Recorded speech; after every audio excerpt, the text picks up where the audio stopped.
Hello দর্শক বন্ধুরা, N T publisher চ্যানেলে তোমাদের সকলকে স্বাগত জানাই। আমি গুনগুন। আমি আবার তোমাদের জন্য একটা নতুন রূপকথার গল্প নিয়ে চলে এসেছি। চলো তাহলে শুরু করা যাক। আজকের গল্প জলের কাজল। অনেক বছর আগেকার কথা। লোচনগড় রাজ্যে রাজকন্যা ছিল সুনয়নী। রূপে খুবই সুন্দরী হলেও তার চোখে কোনো দৃষ্টি ছিল না। রাজকন্যা ওপরে হাসি খুশি দেখালেও এই প্রকৃতির সুন্দর জিনিস দেখতে না পাওয়ার জন্য তার খুব কষ্ট হতো। মেয়ের এই কষ্ট দেখে রাজা রানীও কিছুটা চিন্তিত হয়ে পড়লেন। মহারাজ, সুনয়নী চোখে দেখতে না পাওয়ার জন্য সবার অলক্ষ্যে চোখের জল ফেলে। আমি যে আর এসব সহ্য করতে পারছি না। এবার আপনি কিছু একটা করুন। ঠিক আছে রানী, তুমি চিন্তা করো না, আমি দেখছি কি করা যায়। মহারাজ, আপনি আমায় ডেকেছিলেন? হ্যাঁ মন্ত্রী মশাই। কি হয়েছে মহারাজ? মন্ত্রী মশাই, সুনয়নীর কষ্ট দূর করার কোনো উপায় কি আপনার জানা আছে? হ্যাঁ মহারাজ, একটা উপায় আছে। আমার মেয়ে আলেয়া, ওই যদি এখন কিছু একটা করতে পারে। তাছাড়া আর তো কোনো পথ খুঁজে পাচ্ছি না মহারাজ। কোথায় আছে আলেয়া? সে এখন দেশে আছে, এক পাহাড়ি জায়গায়। খুব চঞ্চল মেয়েটা, দুদণ্ড এক জায়গায় স্থির হয়ে থাকতে পারে না, কিন্তু সবার মুখেই হাসি ফোটায়।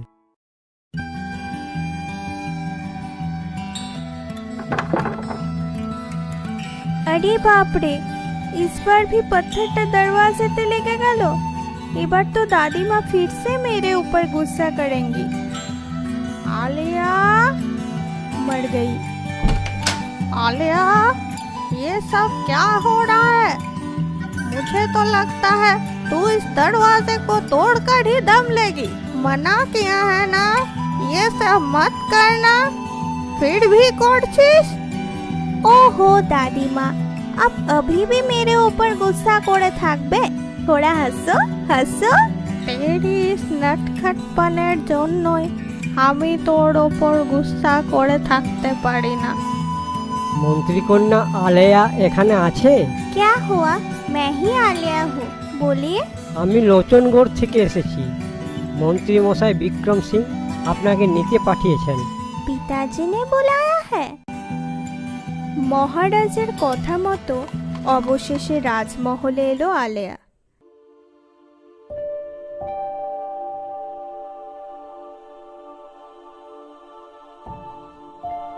প্রণাম মহারাজ জি, প্রণাম মহারানী জি।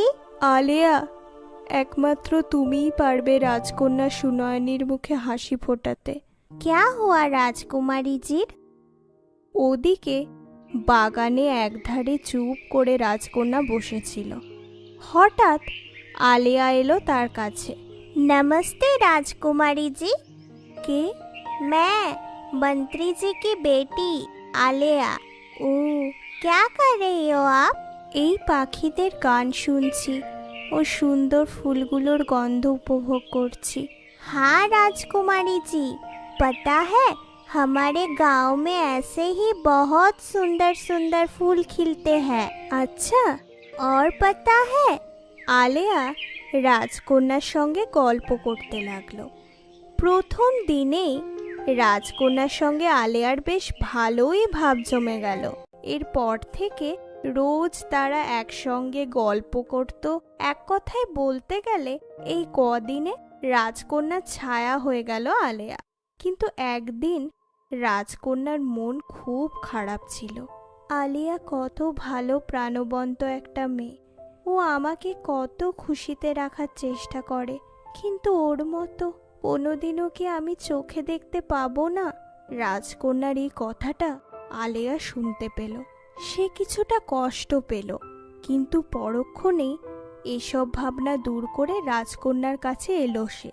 राजकुमारी जी, आप बहुत उदास हुए आछो ना? ठीक है, आज हम बाहर घूमने जाएंगे। কোথায়?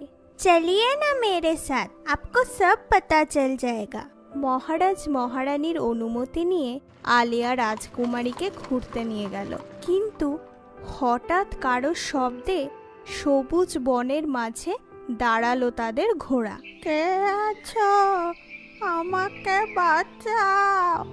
রাজকুমারী জি, आप यहाँ पर रुकिए, मैं देखती हूँ। আলিয়া এগিয়ে গিয়ে দেখলো এক বৃদ্ধা গর্তে পড়ে গেছে। আরে দাদিমা, आप गड्ढे में कैसे गिर गए? আমাকে বাঁচাও বাচ্চা। रुकिए, मैं आपकी मदद करती हूँ। আলিয়া হাত ধরে টেনে বৃদ্ধাটিকে তুলল। বেঁচে থাকো বাচ্চা। দাদিমা, अब मैं चलती हूँ। আরে শোনো বাচ্চা, এই অরণ্যে তুমি কি করছো? ओ, मैं राजकुमारी जी को घुमाने के लिए यहाँ पर आई हूँ।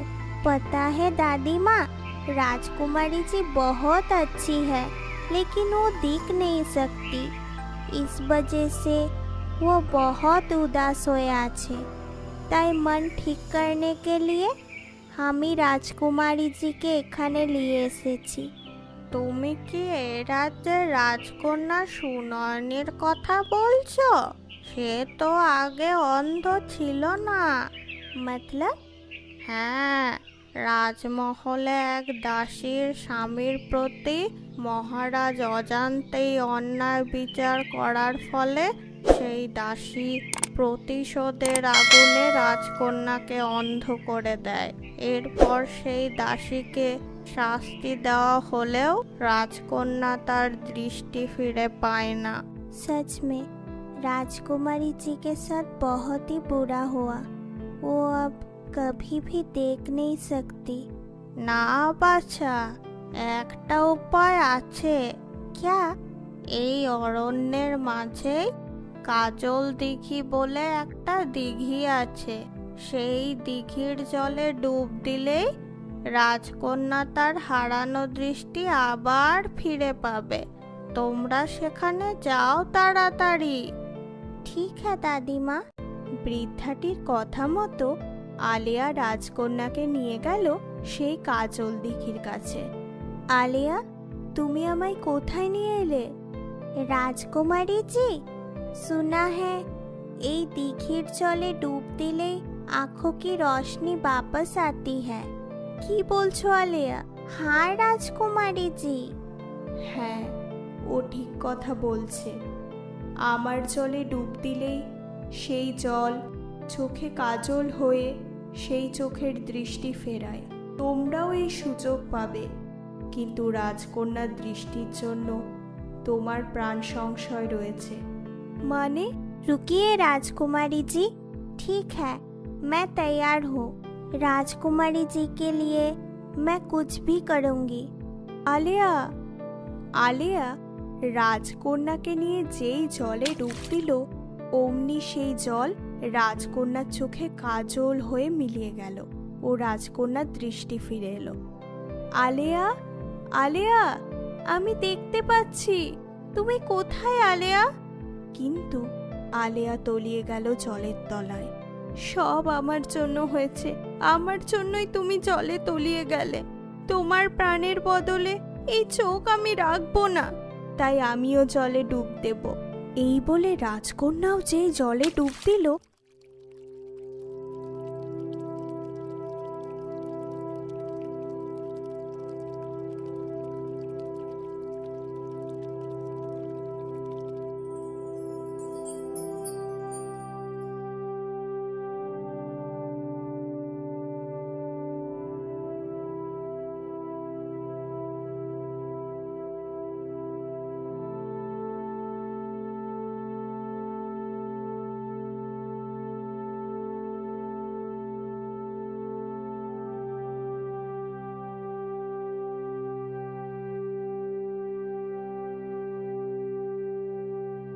আলিয়া, রাজকুমারী জি, তোমাদের বন্ধুত্বের পবিত্র বন্ধনে আমি খুশি হয়েছি। এতদিন এখানে সবাই স্বার্থ নিয়ে দৃষ্টি ফেরাতে এসেছিল, কিন্তু তোমাদের নিঃস্বার্থ ভালোবাসা আমার মন জয় করেছে। যাও রাজকন্যা, এবার তোমরা রাজমহলে ফিরে যাও। আজ থেকে তুমি এই পৃথিবীর সুন্দর আলো দেখতে পাবে। এই বলে জলদেবী অদৃশ্য হয়ে গেল। অবশেষে আলেয়া ও রাজকন্যা রাজমহলে ফিরে গেল ও হাসি খুশি আনন্দে থাকতে লাগল।